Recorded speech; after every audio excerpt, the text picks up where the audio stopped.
Hello everybody, welcome back to Read and Reread. I am Angelia and I am back from my travels and ready to catch up on some videos. I am so behind. Today I'm going to do my August TBR, but I also need to do my BookTube prize judging video. I have a haul video. I've got a 2-week backup of Friday reads. I think I have 1 or 2 tags that I was tagged in. So the next couple weeks are going to be busy. I'm trying to spread them out a little bit, but maybe not. So anyway, we had a great trip. I'll talk more about it on Friday Reads and share some pictures.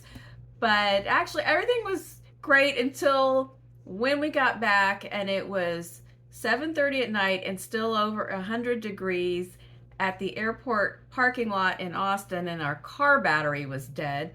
But we did find out that they have complimentary like this dude in a van that goes around and charges batteries and fixes flat tires and stuff. So it turned out okay, but it was sort of a startling and unhappy discovery at the end of a long day of flying. But anyway, more about that on Friday. Let's get into the August plans. Now, last month I had another one of my outlandish piles. I think I had 19 books that I talked about, even though I knew I wouldn't read them all. And I read about half of them, and I read about 10 books, not necessarily the ones in that pile, but I read some of them. There are a few repeats from last month that I still want to read that are in this month's TBR. I tried to shrink it down a little bit to something more realistic. Partially successful, but maybe not really, because I stuck a couple back in at the last minute. But let's talk about it. I kind of try to divide these into categories. So the first category is like what I'm reading right now. Yesterday was August 1st, and I did start a book, which was Old God's Time by Sebastian Barry. Now, a funny thing happened at the library a few weeks ago. I checked out actually 2 books. I checked out a few books, but 2 of the books that I checked out from the new release section that looked interesting to me were these 2 guys who are now on the Booker long list. So I guess I am the person that made the correct Booker predictions. No, I didn't have any idea, but I have them. So I am reading this. I started it last night. I have only read a little bit, so I'm going to wait till Friday to talk about it. But it's about a retired Irish policeman who is living a very, very quiet life in a little flat. There's sort of a castle that's been cut up into flats, and he lives in this little flat, and he looks out at his ocean view. He's looking out at the Irish Sea and doing as much of nothing as he can. And then 2 former colleagues, younger policemen, come to his door one day and disturb his peace, and they want him to look at an old file from an old case, and he's not real happy about it. That's as far as I've gotten. He kind of puts on a doddering old man show to dodge talking about these files. I am smelling an unreliable narrator because there's already been some inconsistencies in his talking and thinking. But we'll talk more about it on Friday. But that's as far as I've gotten. I had previously read Days Without End by Sebastian Barry, and I really liked that book. So, and this is not very long. So this this will be the second book from the current long list that I've read, because I read If I Survive You last year. I would say right now about half of the books on this new list are of interest to me, but we'll wait and see as people start to talk about them more, and we'll see what I end up reading from that list. So I did also check out This Other Eden by Paul Harding. This one's kind of a wild card. I don't know. I'll sample it. I'll read a little bit and see if I want to read it or not. I picked it up because it looked interesting and I had heard a review of it somewhere. It says in 1792, formerly enslaved Benjamin Honey and his Irish wife, Patience, discover an island where they can make a life together. Over a century later, the Honeys' descendants are a diverse group of neighbors are poor, isolated, and often hungry, but nevertheless protected from the hostility awaiting them on the mainland. So, in 1912, a retired idealistic but prejudiced school teacher turned missionary disrupts the balance of the community. So it sounds interesting. I have not read this author before, so it will be an experiment. And I'm also currently reading this book, Rainbow Rainbow by Lydia Conklin. This is a little spoiler alert to my haul video. This is one of the books that I bought on my trip at City Lights bookstore, and it's a collection of short stories. And the description is exuberant prize-winning collection. Queer, trans, and gender non-conforming characters seek love and connection in hilarious and heart-rending stories that reflect the complexity of our current moment. I don't know about hilarious. There have been some funny moments. I think I've read 2 or 3 stories so far. Definitely, I would say yes, it is about people trying to establish connections with each other. I've read 2 or 3 stories so far, and I am enjoying it, and it's interesting. A new author for me. This is their first book. They've been published in a number of journals, and they are a visiting professor in fiction at the University of Michigan. Okay, so that is, I think that's the end of the library and currently reading section. So now we have some repeat offenders that were on last month's list. Let's see, not really that many, but I had these 2. I had a little trio, a Brooklyn summer trio that I talked about last month, which was Brooklyn by Colin Toybeen. Did I say it right this time? And then also Summer by Edith Wharton and Pineapple Street by Jenny Jackson. And I did read Brooklyn. I'm going to talk about it. You guessed it, on Friday. I actually read it before my trip. I was looking at it when I was picking out trip books, and I'm sure this has probably happened to you. I was looking through a couple of books that I thought might be good trip reading books, and I opened up Brooklyn and I thought, okay, I'll sample the first couple pages and get the feel. And then I had a reader's blackout. And when I resurfaced, I was 30 pages in. So, whoops, I guess this is the book I'm reading before the trip. And I did. So I will talk about it on Friday, but I did love that book. So then I have Pineapple Street, which is a contemporary story, also set in Brooklyn, about some rich, messed up family. So that's always entertaining. And then we have Summer by Edith Wharton.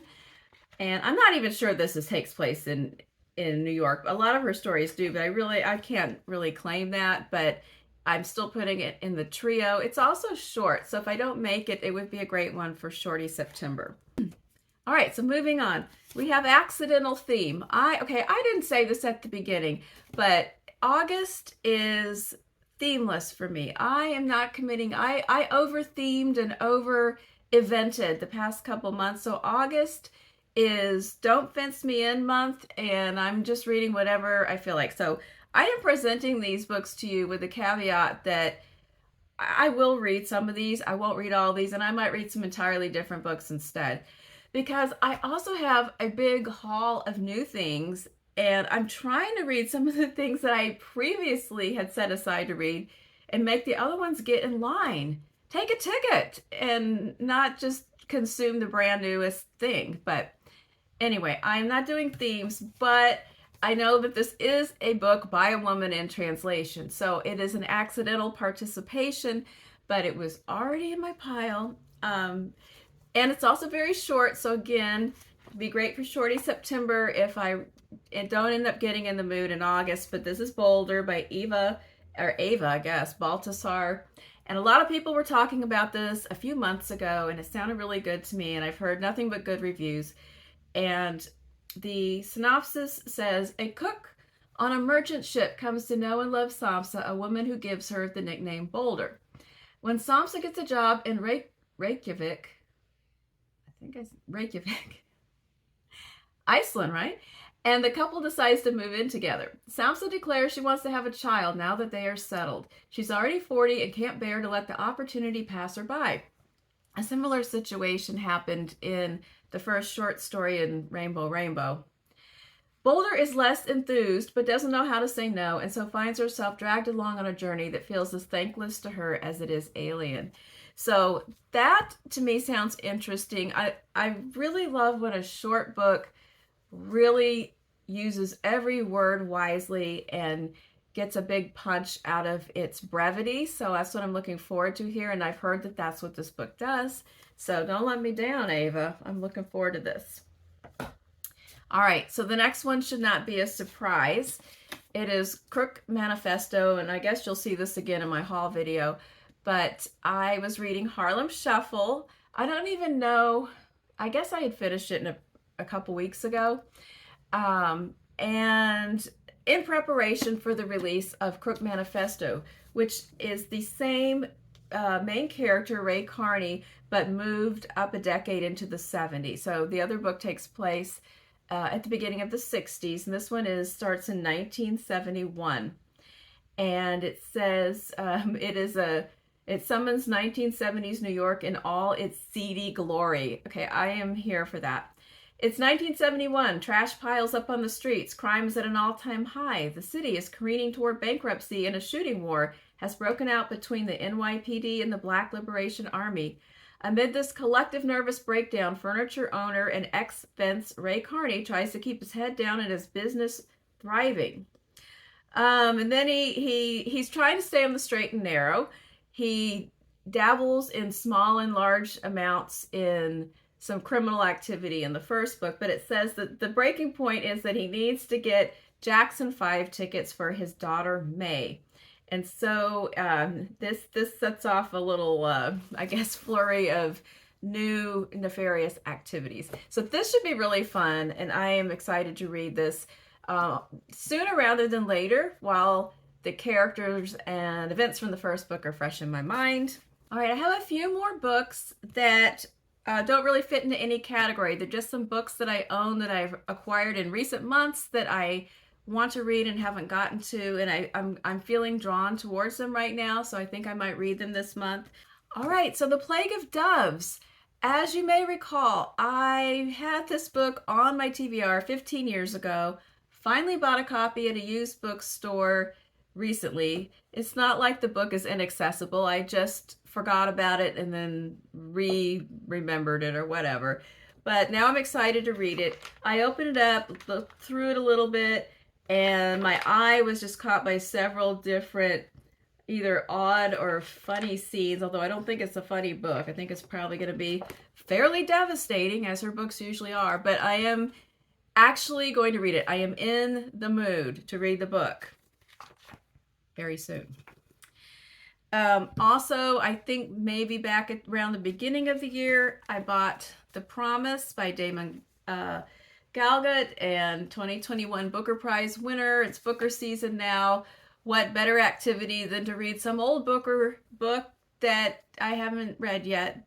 So Stephen did read this book, I don't know, maybe 6 months ago, and he really loved it. And so I've been looking forward to it. Acquired myself this beautiful copy that doesn't even look used, and there it has been sitting reproaching me quietly ever since then. So I am putting it on the record once again that I intend to read this. And then also reproaching me quietly is Mayflies by Andrew O'Hagan, that I also bought a few months ago. I love this cover. It really attracted me. I heard some really great reviews of it, and I was attracted by the setting of the summer of 1986 and a group of teenage boys and their friendship, and it has a lot of music in it. They go on a big weekend to Manchester, and then it fast forwards into the current day, and they get some bad news about one of the boys. That just sounds really up my alley. Like, I'm going to love everything about the texture and the time, and hopefully I will love the characters. Now, I also have a few rereads in mind. The first one, I don't know if this is going to happen or not, because I'm not really that excited about it. As I Lay Dying by William Faulkner. And okay, so here's my past with this. I had to read this for AP English in high school, and then it came up again in an American Lit class in college. I did not really like it either time. It improved slightly in the college class because of the enthusiastic professor, but this book was selected for the banned book club at the public library that I attend some of the time. And I know that there is a Faulkner August event as well, but I'm not I'm not participating. But it just happened to be that they also picked a book by William Faulkner. Back in high school, we called this book As I Die Reading. None of us liked it. And all I remember about it is the brother that's the carpenter who keeps talking about the way he made the coffin. It's about a family, a southern family, who's trying to transport their mother who has passed away. And I can't remember, I don't know, they're trying to take her somewhere where she wants to be buried. And all these terrible things happen, and everybody has secrets and their own interior life going on. And it goes around between a bunch of narrators. The librarian at the library who hosts the book club thinks the book is hilarious. I do not remember it being funny, but it does mention black humor on the back. So maybe this is one of those books that now that I am on the more mature side of life, that I will appreciate better. And I'm hoping that I'm going to stir it up in my heart to give it another chance. There has to be some reason why I kept this old paperback of this from high school to this day, so maybe that means I'm going to read it. Also in the reread category, my rereading of 1984 last month for that same book club has inspired me to want to reread Brave New World. Back in the day, this was the one that I really loved more than 1984, so I'd like to read it again and see how I feel now. This is a newer copy. This is not my old childhood copy, but I bought this decent copy when my daughter had to read it in high school. And at that time, I thought, I'm going to read it too. But I didn't, so maybe I will now. This one takes place in a dystopian future that is, people are stratified into different groups, and I don't know, I'm gonna have to wait till I read it again to talk about it, I think. But I know that there's like alphas and betas and gammas, and they have different roles and privileges based on this. So anyway, I need to read it again to refresh my memory and see how it feels in comparison to 1984. Another reread possibility, probably for either this month or September, I'm not sure, is How High We Go in the Dark. Now, it's not my usual modus operandi to reread something that I just read this same year. I think I read this in January, but this is one of the 6 finalists for the BookTube Prize, and I'm a judge. And there's 2 books that I feel I need to reread before I think about my rankings. But this one was a book that when I got to the end, I immediately wanted to go back and read it because of things that you understand right at the end that tie it all together, because they are linked short stories. It's in a pandemic and post-pandemic world.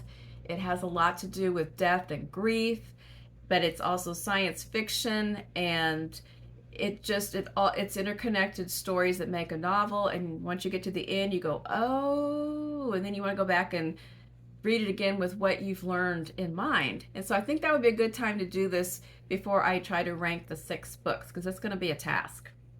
And also another one that I triggered for myself, I don't know, this is so chunky, I don't know if I'll have time this month, but I want to read Life After Life by Kate Atkinson again. When I did my video about the Booker backlist, like Booker books I've loved, I chose this one for Kate Atkinson, and I have always wanted to read this book again, and I want to read this book again, okay? And this is the one that is, it's also has a speculative kind of structure where a woman is born in 1910, and she's born again and again, and different details play out differently and change the course of her family and her life depending on what happens at certain junctures. So it's a story that starts over several times, and it's really fascinating. She's the queen of story structure, and I want to read that again. I think it might be my favorite of her books, but how can I say that unless I read it again? All right, so that's the main thing. I am thinking about books to read on the side after I finish the short story collection, and I don't know, like today I'm in this mood, but by the time I'm ready, the mood might change. But I'm kind of thinking about starting Bleak House. And I know I have said this before, but I am thinking about starting Bleak House and reading it kind of in serial fashion on the side, even if it takes 2 months or whatever. But I'm intrigued. All right, so that is sort of a plan, but it could be upset at any moment by a shift in the winds of mood, exciting appearances at the library, things that I get tempted by in my own hall, etc., etc. But that's what I'm thinking about for the month. I don't even know. Well, I just started Old God's Time, so I don't know what I'm going to read next. I should probably read the other library book before somebody requests it and I can't renew it anymore. But anyway, that's it. Let me know what you think. Have you read any of these books? Do you love any of these? What are you reading instead, or what are you really excited about for August? Are you participating in any of these events that I am trying to sidestep? I hope y'all love your events that you do. I just need a breather this time. So anyway, let me know what's up, and I will be back really soon with my BookTube prize wrap up from the semifinals. Have a great day, and I'll see you soon. Bye-bye.